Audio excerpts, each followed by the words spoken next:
Hello friend, કેમ છો? સ્વાગત છે તમારું મારી ચેનલમાં. તો આજે આપણે બનાવીશું પાણીપુરી, જે લગભગ બધાને જ ભાવતી હોય છે. તો ટેસ્ટી એવી પાણીપુરી બનાવવા માટે સૌથી પહેલાં આપણે એનું મીઠું પાણી બનાવીશું. તો એના માટે મેં એક તપેલીમાં 3 ગ્લાસ જેટલું પાણી લીધું છે. એમાં આંબલી અને ગોળ એડ કરી અને એને ઉકાળી લઈશું.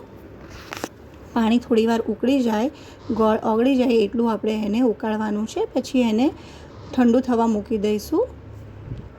હવે એક મિક્સર જારમાં આપણે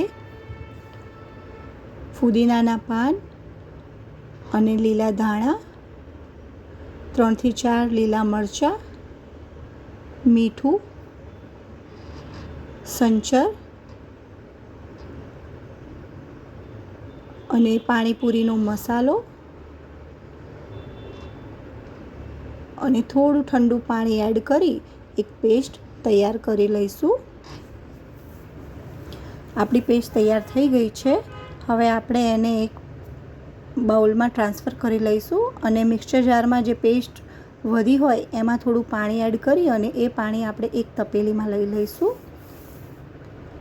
હવે તીખું પાણી બનાવવા માટે આપણે તપેલીમાં નોર્મલ પાણી બીજું એડ કરી દઈશું અને એમાં જે આપણે પેસ્ટ બનાવી છે લીલા મરચાંવાળી, એ 3 મોટી ચમચી જેટલી પેસ્ટ આપણે એડ કરી દઈશું. અહીંયા જો તમારે વધારે તીખું પાણી જોઈતું હોય તો તમે વધારે પણ એડ કરી શકો છો. અને મસાલામાં મેં અહીંયા 1 મોટી ચમચી જેટલો ચાટ મસાલો અને 1 મોટી ચમચી જેટલો પાણીપુરીનો મસાલો એડ કર્યો છે. જો તમને આ પાણીમાં ખટાશ ભાવતી હોય તો તમે લીંબુ એડ કરી શકો છો, પણ ચાટ મસાલામાં પણ ખટાશ હોય છે એટલે મેં અહીંયા એડ નથી કર્યું. હવે આપણું જે ગળ્યું પાણી ઠંડુ કરવા મૂક્યું હતું એ પણ થઈ ગયું છે. તો હવે આપણે એનામાં અડધી ચમચી જેટલો સંચર પાવડર અને અડધી ચમચી જેટલો ગરમ મસાલો એડ કરી અને બ્લેન્ડર ફેરવી લઈશું.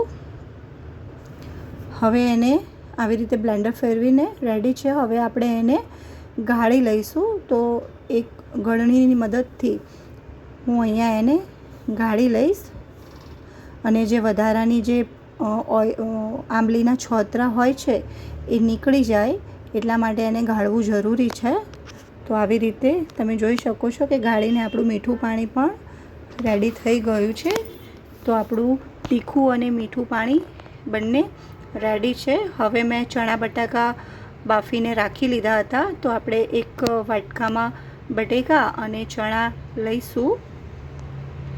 અહીંયા હું પહેલાં લાલ મરચાંવાળો મસાલો રેડી કરી રહી છું. તો એના માટે મેં 1 મોટી ચમચી જેટલું લાલ મરચું અને પાણીપુરીનો જે કાળો મસાલો આવતો હોય છે, જે બજારમાં ઇઝીલી મળતો હોય છે, એ અને થોડું મીઠું લીધું છે અને બધું સારી રીતે મિક્સ કરી લઈશું. આ એકદમ સિમ્પલ પણ એટલો ટેસ્ટી મસાલો બનતો હોય છે. અને થોડા એમાં ધાણા એડ કરી દઈશું. હવે બીજો મસાલો આપણે બનાવીશું, ગ્રીન મસાલો. તો એના માટે બટાકા, ચણા, જે પાણીપુરીનો કાળો મસાલો હોય છે એ, થોડું મીઠું અને જે ગ્રીન પેસ્ટ છે આપણી, એ તમે તમારા સ્વાદ મુજબ એડ કરી શકો છો. તો મેં અહીંયા 2 થી 3 ચમચી જેટલી ગ્રીન પેસ્ટ લીધી છે અને થોડા ધાણા એડ કરી આવી રીતે આપણે મસાલો એડ કરી દઈશું. તો આ આપણું મીઠું પાણી અને તીખું પાણી રેડી છે અને બંને મસાલા પણ આપણા એકદમ રેડી છે. તો પાણીપુરી આપણી સર્વ કરવા માટે રેડી છે. તમે જોઈ શકો છો કે એકદમ સરસ એવી પાણીપુરી તૈયાર થઈ ગઈ છે. તો તમને મારી રેસીપી કેવી લાગી મને કમેન્ટ કરીને જરૂર જણાવજો. અને જો મારી ચેનલને હજી સુધી સબસ્ક્રાઈબ ના કરી હોય તો પ્લીઝ સબસ્ક્રાઈબ કરી દેજો, શેર કરજો, લાઈક કરજો અને ફરીથી આવા વિડીયો જોવા માટે મારી ચેનલને સબસ્ક્રાઈબ કરજો. Thank you.